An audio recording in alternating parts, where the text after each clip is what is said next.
বৈষম্য বিরোধী আন্দোলনে যারা জীবন দিয়েছে তাদের হত্যার বিচার নির্বাচনের আগে করা না হলে কঠোর আন্দোলনের ঘোষণা দিয়েছে চাঁপাইনবাবগঞ্জের বৈষম্য বিরোধী ছাত্র আন্দোলনের নেতারা।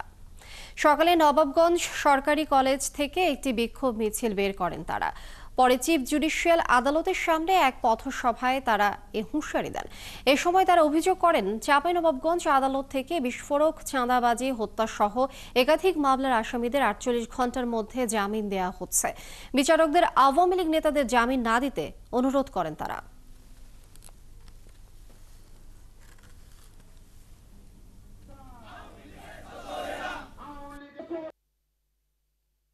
তখন আমরা যখন জামিনের জন্য আদালত ঘোরাফেরা করছিলাম তখন আমাদের বলা হয়েছিল নিম্ন আদালতে কোনো জামিন দেওয়া হবে না বিস্ফোরক আইনে। আইনজীবীদেরকে মামলার নথি পর্যন্ত দেওয়া হয়নি। আজ আপনারা কিভাবে নিম্ন আদালতে একজন আমি সন্ত্রাসীকে বিস্ফোরক আইনে একদিনে জামিন দান করে? যারা বিচারক মণ্ডলী আছেন তাদেরকে বলে দিতে চাই, এই ১৬০০ ভাইয়ের রক্তে আমাদের এই দেশ বর্তমানে দোষর মুক্ত হয়েছে।